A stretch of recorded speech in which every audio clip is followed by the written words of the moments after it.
Baik, selanjutnya saya akan membawakan kolesistitis.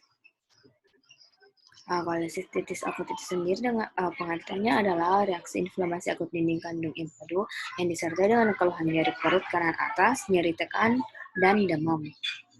Etiologi dan patogenesis sendiri karena adanya faktor yang mempengaruhi timbulnya serangan kolesistitis akut seperti status cairan empedu, infeksi kuman, iskemia dinding kandung empedu, dan penyebab utama dari kolesistitis akut adalah batu kandung empedu itu 90% dan terletak di ductus cysticus. Dan sebagian kecil kasus ini timbul tanpa adanya batu empedu, biasa disebut dengan kolesistitis akut akal pulus. Dan faktor yang mempengaruhi status empedu sendiri karena yang pertama itu karena kepekatan cairan empedu, yang kedua itu kolesterol dan prostaglandin yang dapat merusak lapisan mukus dan reaksi inflamasi dan supurasi. Gejala klinis yang biasa didapatkan pada kolesistitis yang pertama yaitu karena di kolik perut di sebelah kanan epigastrium, kemudian nyeri tekan, demam, dan nyeri yang menjalar ke pundak atau skapula kanan dengan durasi waktu kurang lebih 1 jam. Kemudian sering perempuan dengan usia lebih dari 40 tahun, kemudian gemuk, sedangkan pemeriksaan fisik dapat teraba masa kandung empedu dengan nyeri tekan disertai tanda-tanda peritonitis lokal dengan tanda Murphy-Sign. Kemudian ada icterus dengan 20%, biasanya didapatkan 20% kasus ditemukan icterus. Kemudian di laboratorium sendiri ditemukan peninggian serum transaminase dan fosfatase alkali, kemudian leukositosis.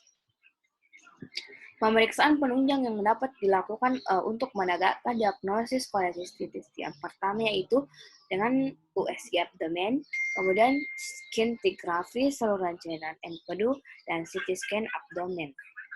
Kemudian pengobatan yang dapat dilakukan yaitu dengan istirahat total, pemberian nutrisi parenteral, diet ringan, analgetik, dan obat penghilang rasa nyeri seperti petidin dan antispasmodik. Kemudian antibiotik yang dapat diberikan yaitu dengan golongan ampicillin, cephalosporin, metronidazole, dan operatif biasa dilakukan kolesistektomi konvensional dan kolesistektomi laparoskopik. Pencegahan yang dapat dilakukan untuk menghindari terjadinya kolesistitis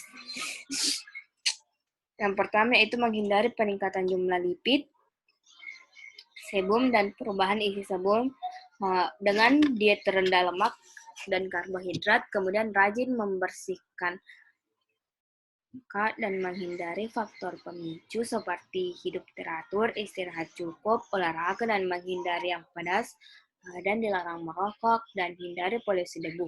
Dan biasanya kita memberikan informasi mengenai penyebabnya. Nah, ini adalah pemeriksaan penunjang seperti kolesistografi oral, USG, melangografi, dan kolesistektomi. Baik, terima kasih. Itu saja dari saya. Wassalamualaikum warahmatullahi wabarakatuh.